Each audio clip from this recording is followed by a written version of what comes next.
సంచార ముస్లిం తెగలను కాంగ్రెస్ ప్రభుత్వం పట్టించుకోవడం లేదని తెలంగాణ సంచార ముస్లిం తెగల సంఘం రాష్ట్ర అధ్యక్షుడు సైదా ఖాన్ ఆవేదన వ్యక్తం చేశారు. హైదరాబాద్ సుందరయ్య విజ్ఞాన కేంద్రంలో ఏర్పాటు చేసిన సమావేశంలో ఆయన పాల్గొన్నారు. గతంలో బీఆర్ఎస్ ప్రభుత్వం కూడా తమను మోసగించిందని ఆరోపించారు. కాంగ్రెస్ ప్రభుత్వం ఇచ్చిన హామీల్లో మరిచి ముస్లిం తెగలను విస్మరించడం ఎంతవరకు సమంజసమని ప్రశ్నించారు. మైనార్టీ వర్గంలో ఉన్న తమకు ఎలాంటి సహాయం సహకారాలు ప్రభుత్వం నుంచి అందడం లేదని, బీసీఈలో ఉన్న తమను ప్రభుత్వం అన్ని విధాలుగా ఆదుకోవాలని కోరారు. రాష్ట్ర మంత్రులకు, కలెక్టర్లకు ఎన్నిమార్లు వినతిపత్రం సమర్పించినా తమ గోడు వినిపించుకోవడం లేదంటూ ఆవేదన వ్యక్తం చేశారు. ఇప్పటికైనా రాష్ట్ర ప్రభుత్వం సంచార ముస్లిం తెగలను గుర్తించి తమను ఆదుకోవాలని కోరారు.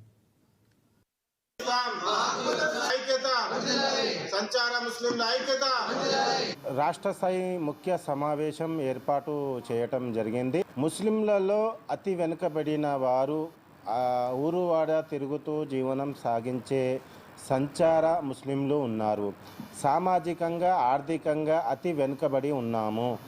బీసీఈలో వస్తున్నాము. ఎస్సీ ఎస్టీల కన్నా బీసీలో కన్నా అతి వెనుకబడిన సంచార ముస్లింలకి ఎటువంటి గుర్తింపు లేదు.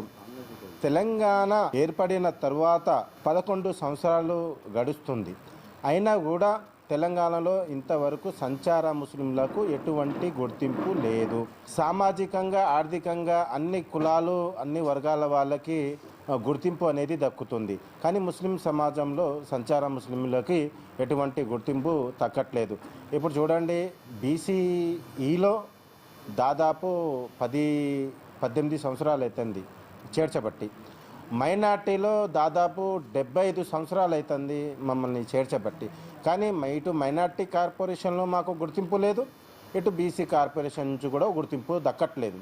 ఇప్పుడు మేము ఎన్నోసార్లు కూడా సమావేశాలు ఏర్పాటు చేసి మాకు మైనార్టీ నుంచి ఎటువంటి సహాయం కానీ సహకారం కానీ అవసరం లేదు, మాకు మైనార్టీ దాదాపు 70 సంవత్సరాల నుంచి గుర్తింపు లేదు, బీసీఈలో చేర్చినారు కాబట్టి మాకు బీసీఈ నుంచి మాకు ఒక ఉపాధి కల్పనకు బడ్జెట్ కేటాయించండి, మా పిల్లగాళ్ళకి క్యాస్ట్ సర్టిఫికేట్లు లేవు, క్యాస్ట్ సర్టిఫికేట్లు అందించండి, మా వాళ్ళకి గృహాలు లేవు, గృహాలు అందించండి,